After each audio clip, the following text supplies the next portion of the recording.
Hi, Lauren Hughes here with Keller Williams Preferred Integrity Home Group.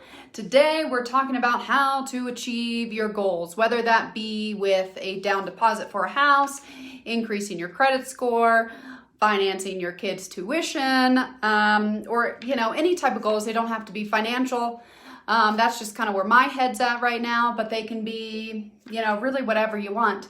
It's kind of the time of the year that we think about goals. So I want to tell you guys my secret to how I achieve goals and get the outcomes that I want. And it all starts with 1% changes. These are not get rich quick schemes. This is not, oh, I'm going to have everything I want overnight. It takes time. However, making small changes over time does matter. And like people say, you can't, habits die hard. Habits are hard to change. Well, we're just going to do that in the opposite. We are changing the scenario. Instead of trying to change bad habits, we are going to be making good habits. And one of my favorite books to read is actually James Clear with Atomic Habits. It's a book I actually reread once a year, every year, and it helps. It talks about how you can create habits, so you can be a more productive person, or however you want to be, but be more your ideal person. And my favorite part of the book, or the biggest part that I get out, is him discussing the 1% changes. And 1% changes they don't work in one day because they are 1% changes. However, they do work over time. And when you're saving for a deposit or trying to increase your credit score, there might be some periods where you can do a lot of change, but life is a marathon. You gotta train for it, and sprinting to make it through that marathon isn't gonna work. So he talks about the 1% changes. And I wanted to talk about some 1% changes that I actually started making about 7 years ago. So this isn't it did not happen fast, but it did happen. And about 7 years ago, for those that are new to Lauren Hughes videos, I am a licensed broker in the state of Colorado. I'm also an accredited investor. However, I am not a financial advisor. These are just my opinions on what I've done. And 7 years ago, I made probably one of the worst investment mistakes I've ever made. Still the worst decision I've ever made. And if you want to know more, send me a message and I can tell you all about it. But I basically took Warren Buffett's advice and I threw it away, and I did the exact opposite of buy high, try to sell low, and maximize my risk while minimizing my reward. So it's really opposite of everything you should do. Luckily, I have not done anything like that, but it did take me about 6 years to atone for my mistake. And I did that by using James Clear's Atomic Habits and creating better habits and making changes. And one of the first things that I started with was to fix this financial mistake was, one, to rein back my spending because I needed to fix what I had done. And one of the smallest changes, it's going to be small when I tell you what it is, but it creates a kind of a snowball effect. And so I stopped going to Starbucks for my half black, half passion Trenta unsweet iced tea every day.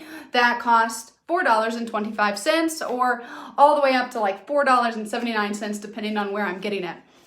And while that does sound incredibly frivolous, standing there that I spend almost $5 on my caffeine fix a day, I need it, or I believe I need it, and I I needed to make a change. So instead of walking to Starbucks every day, I started walking to Chick-fil-A instead. And so then I got a iced tea. I still got my iced tea. I didn't stop drinking the caffeine, which, that's not a 1% change going off caffeine. So the 1% change was instead of going to Starbucks, going to Chick-fil-A and paying $1.79 a day.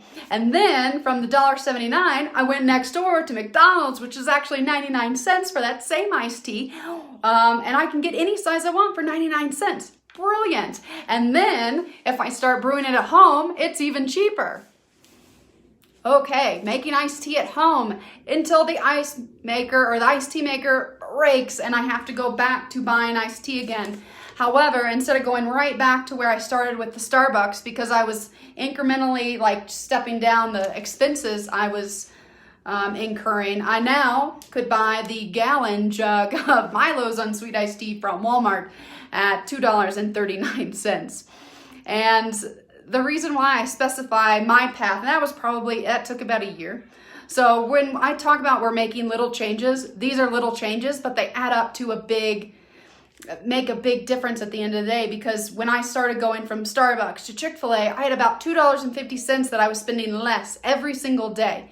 So I needed to take, and here's the crucial part, you take what you were spending. You were already used to spending almost $5 on your caffeine. Well, you've got to take that $3 out, or however much you're taking out. You have to take that out of your account. If you keep it in your account, it disappears, or it gets used for taking your dog to the vet twice in 1 month. I don't know how it happens. It just disappears. So we want to take it out of our account. What I used to do, well, my favorite method is the old school method, which is the change jar. I still use it to this day. I just never carry cash with me, so which is actually the easiest, because you just put that extra money in the coin jar, which, it's always fun when it gets filled up and you don't really think about it until it's full. I know when I was a kid, I used to go through my coin jars, and my grandfather would have me separate pennies, because we would be looking for wheat pennies, because wheat pennies are worth twice as much as regular pennies. You can still do that today. However, now it's with nickels. Nickels are worth about 10 cents in metal, or they were before they changed the precious metal that they were using. So if you collect nickels, you actually have twice as much money as you thought you had. So these are all little changes that by themselves aren't going to add up, but the point being with having it in a jar, or what I first started using is, well, I did use the jar. I count and roll the coins myself. I do not pay the whatever fees at the grocery store. I don't like that. I don't like fees ever. So I do it myself. I started with personal savings account, or my personal savings account from American Express. That was the highest yield at the time for a savings account. I think it was around 2%. Now it's less than 1%, but that's just because rates are so low. So you do just want to find a bank account or a savings account that you can put money in. You're not feed for like small deposits, or figure out how much you're taking and then deposit it, saving, and then deposit it into another account. The point is to take the money from your normal spending account and putting it into a savings account. I put my money now in a Charles Schwab, it's a stock and bonds system, but that takes a little bit more effort than just putting it into a savings account. But the point being that it's a savings account, it's not linked to a debit card. It is hard to get out, so you have to be intentional to get it, and it's not easy to access.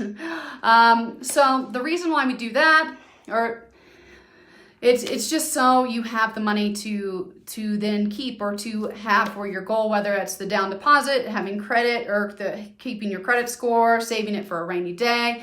Me personally was getting myself out of a poor investment, which I was able to get out of it, or still kind of working to get out of it actually.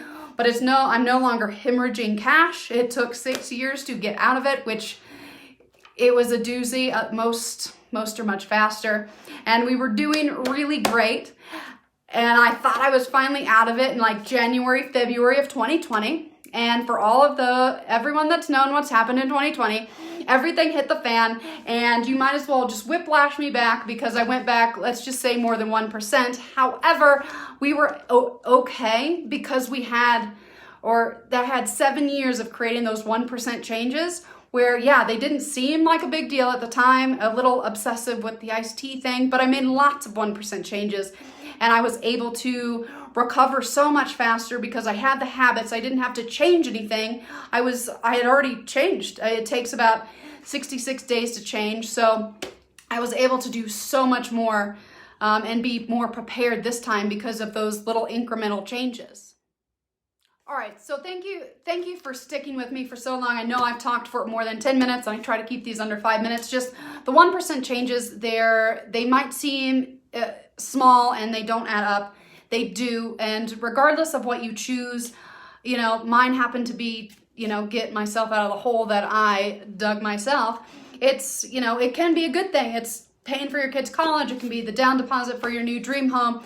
It's whatever you want. Or spending an hour with your kids every day instead of maybe 5 minutes with your devices down. It starts small and it builds up. So thank you for making it all the way to the end. I do challenge you to make 1% changes. They do work. But they're like a diet. You have to stick with them and stick with it about 66 days. That's what science says. To stick with it, and it creates, instead of something that you have to do, it becomes a habit. So thank you guys for listening all the way to the end of the video. This one was a long one, so thank you and Happy New Year.